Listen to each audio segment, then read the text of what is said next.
Czech police say the gunman who killed 14 people at a university in Prague yesterday shot himself when confronted by officers. Hamas says there will be no more hostage talks until Israel stops attacking Gaza. Residents in Iceland have been allowed back to check on their houses 4 days after a volcanic eruption. Italians are keeping the Christmas spirit this year despite hard times at home and abroad.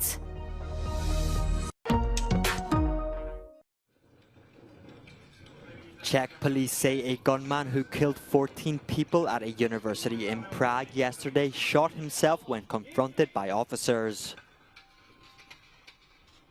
Another 25 people were wounded in the attack when a student opened fire in the capital.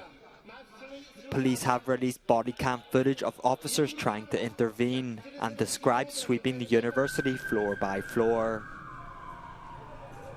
The gunman is thought to have killed his father at a separate location. Czech Prime Minister Petr Fiala laid flowers outside the headquarters of Charles University on Friday to pay his respect to the victims. Police have been able to identify all the victims but have given no details about a possible motive for the shooting. The Czech Interior Minister said on Thursday that investigators didn't suspect a link to any extremist ideology or groups.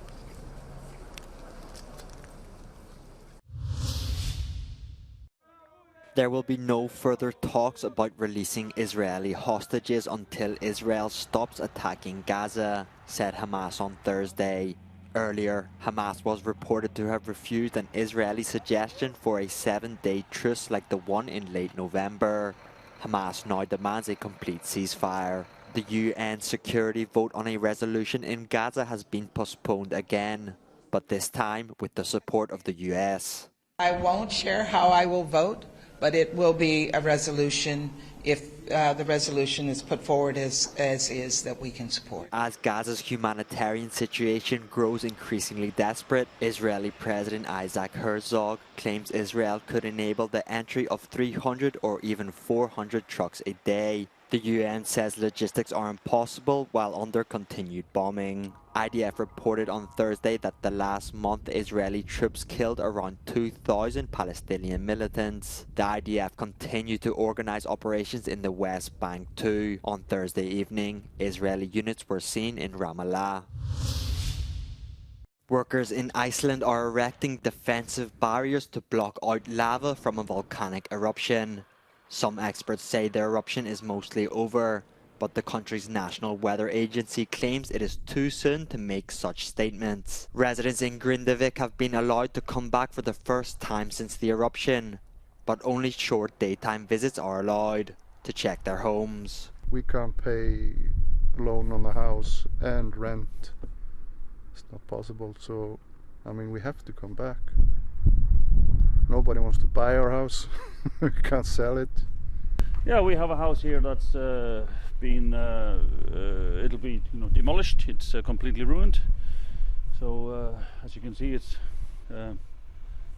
police signs here, and kind of nobody is allowed to enter these buildings. I think all these houses here, they're all tilting and all cracked, and yeah, they will all be demolished. The eruption, which began on Monday evening, opened a fissure in the ground about 4 kilometers long and only 3 kilometers from Grindavik. Residents were evacuated as a precaution on the 11th of November.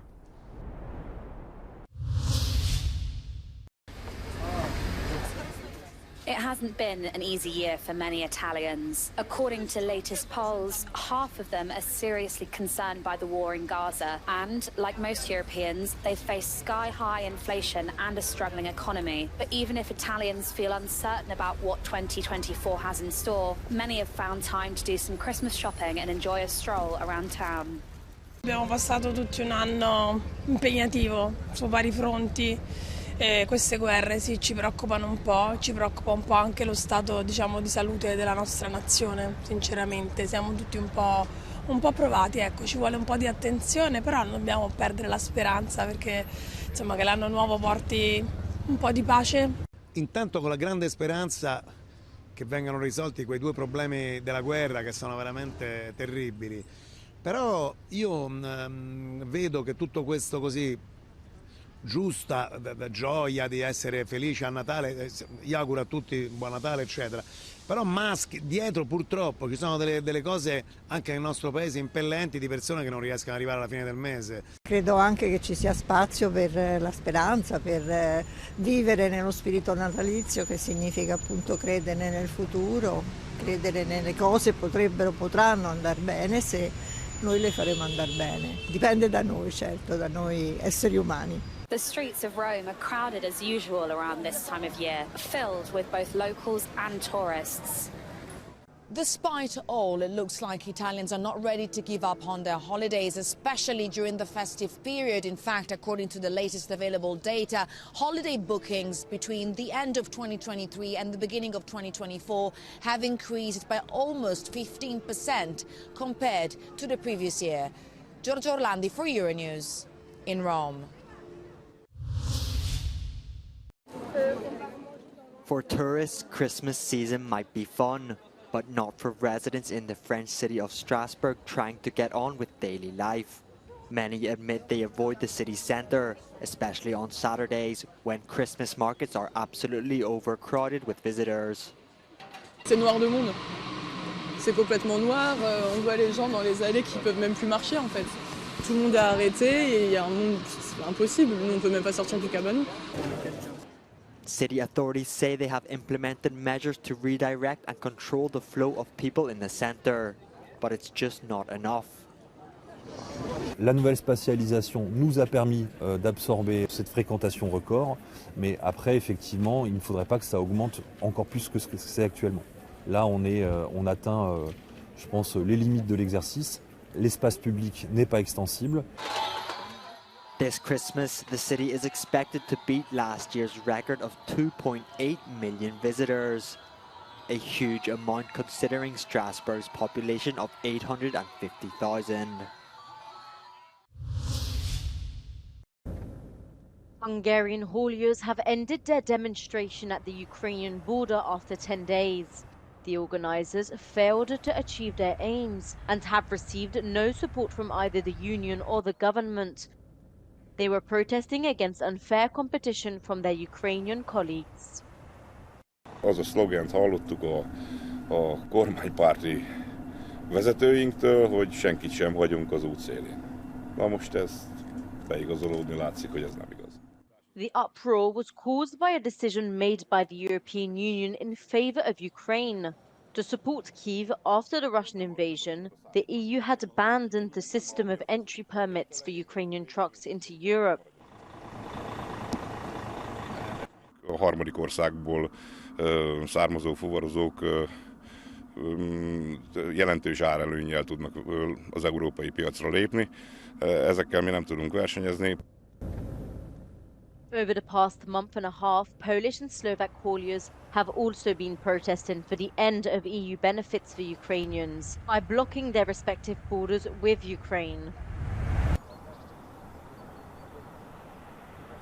Jelenleg nagyjából 11 kilométerre vagyunk az ukrán határtól. Amikor érkeztünk, még itt volt a kamionsor vége, de az elmúlt 5 percben nagyjából 10 újabb jármű érkezett.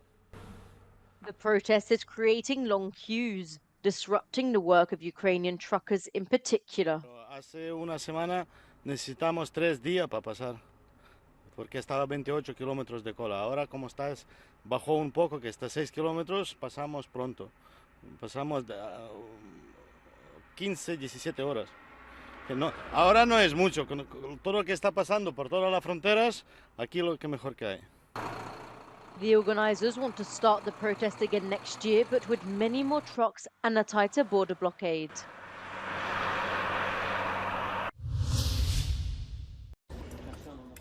Lyon's Lumiere Institute welcomed a famous filmmaker, perhaps the greatest living documentary filmmaker of them all.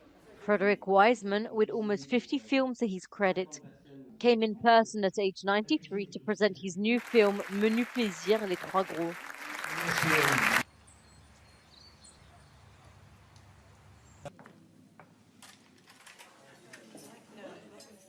A 4-hour film that takes its audience on a journey of what the day-to-day life is like at the 3 Michelin-star restaurant Les Trois Gros, a world-famous restaurant not far from Lyon, behind which lies a family dynasty of great chefs from father to son. I think the Trois Gros, César and Michel are artists, and what you see is their art being produced, even though it's ephemeral and it's consumed quickly. But they are artists in every sense of the word that painters or writers are artists. As in all Frederick Wisman films, there's no commentary, no interviews, no sound, and no additional music. He writes films and edits them himself. Et puis après, on a notre fille Marion, qui elle travaille plutôt dans l'hôtellerie, et Marie-Pierre, bien entendu, mon épouse, qui chapeaute tout ça, voilà. Tous les aspects de tournage étaient un plaisir pour moi, parce que c'était un travail. Moi, j'ai vu leur travail, et c'est aussi dur de tourner un film comme ça, parce qu'on travaille 12 heures par jour. Et après, quand on revient à la maison, on voit les rushs. Et comme ça, les documentaires sont une forme de sport. On doit être dans un bon état physiquement. C'est classique, c'est du prestige. The result is worthy of a 3-star meal. The film received a standing ovation at Venice and will be released in France and Europe on December 20th.